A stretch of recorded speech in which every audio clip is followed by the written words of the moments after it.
देखिए, मैं ये समझता हूँ कि ये गैर संजीदा कॉल जो होती है ना सिविल डिसोबीडियंस की, कभी बिल जला दिया, कभी कोई बात कर दी, तो ये सिर्फ उसी के दिमाग में होता है जिसने ये कॉल दी होती है। अल्लाह ताला का शुक्र है, हमारे फॉरेन रेमिटेंसेस इस वक्त बढ़ रहे हैं, 8.8 अरब डॉलर के ऊपर हैं।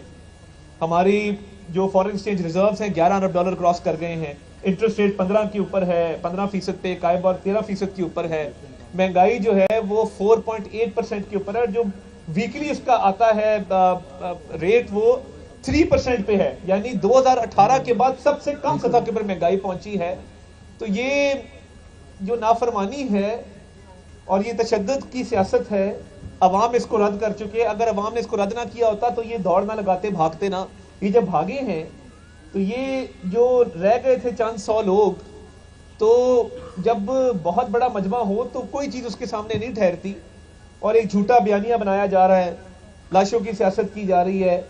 तो मैं तो सिर्फ ये पूछना चाहता हूँ कि दौड़ क्यों लगाई, भागे क्यों मौके से। और ये सिविल डिसोबीडियंस जो है, ये सिविल डिसोबीडियंस की जो कॉल दी गई है, ये मजे का खेज है और शर्मनाक है कि जब कोई बंदा दौड़ लगाता है ना, उसको बहाना नहीं मिलता, तो पता क्या कहता है, वो कहता है नाफरमानी शुरू कर दो। वो भी तुम्हारी नाफरमानी की ऐसी की तैसी फेर चुके, पहले तुम वहां से भाग चुके, उसके बाद किस चीज की नाफरमानी है? तुम बचपन से नाफरमान थे, तुम माँ बाप के भी नाफरमान थे, तुम खुदा के भी नाफरमान थे, तुम बीवी के भी नाफरमान थे, तुम बच्चों की भी नाफरमान थे। तो नाफरमानी तुम्हारे खून के अंदर है। अज़दवाजी करो या बच्चों की करो या खुदा की करो, ये तो तुम्हारी अपनी मर्जी है कि तुम किस तरह की नाफरमानी करना चाहते हो।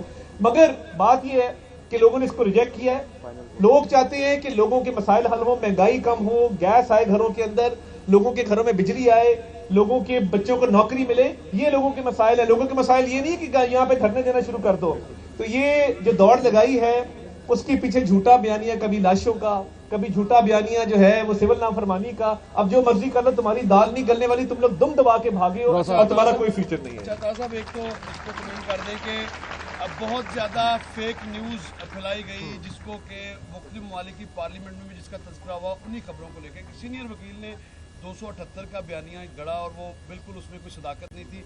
और दूसरा, इस पर क्या कार्रवाई करने जा रही है गवर्नमेंट फेक न्यूज़ के फैलाओगे और इससे नुकसान क्या हुआ है रियासत को, ये बता दें। और दूसरा, एक आखिरी कार्ड की बात की जा रही है, आपके ख्याल में वो आखिरी कार्ड क्या हो सकता है?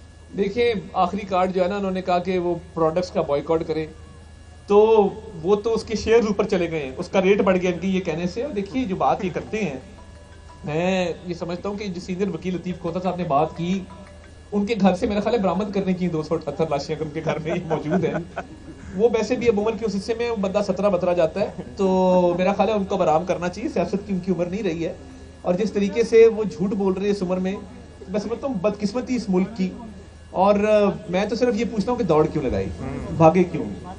और अगर ये इतनी ही बात होती तो कोई एक पोस्टमार्टम, कोई एक वीडियो सामने ले आते, झूठी वीडियोस, गजा फलस्तीन की वीडियोस का सहारा ना लेना पड़ता, पुरानी वीडियोस का सहारा ना लेना पड़ता, पुरानी पोस्टें ना लगानी पड़ती।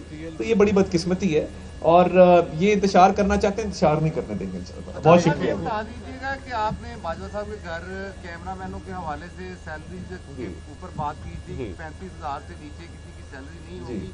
अभी भी हमारे कैमरामैन जो है वो 18,000, 20,000। मैं ये पीबीए के साथ एक दफा नहीं 3-4 मरतबा टेकअप कर चुका हूँ। उन्होंने कहा है कि जब हम वाजिबात अदा कर रहे हैं तो फिर ये चैनल का फर्ज है कि वो अपनी तनख्वाहें बर वक्त अदा करें। केपी में जो पाक फौज के जवान है उन पर हमले हो रहे हैं, खवारिज जो हमले कर रहे हैं, दहशतगर्दी को हुकूमत कैसे टैकल करेगी? देखिए, मैं ये समझता हूँ कि उस हवाले से ऑलरेडी नेशनल एक्शन प्लान जो है वो उस पर अमल हो रहा है। केपी हुकूमत संजीदा नहीं है, कुरम में लाशें गिरी, बाकी मामलात हुए, उनकी लॉ एंड ऑर्डर की तरफ तवज्जो नहीं है और वो एक झूठे बयानी पर सारा पैसा लगा रहे हैं। तो मैं समझता हूँ कि ये उनकी एक नाअहली है, मगर फेडरल गवर्नमेंट जो हो सकता है इसमें करेगी और पाक फौज इसमें पूरी तरह कुर्बानियां देगी। बहुत शुक्रिया।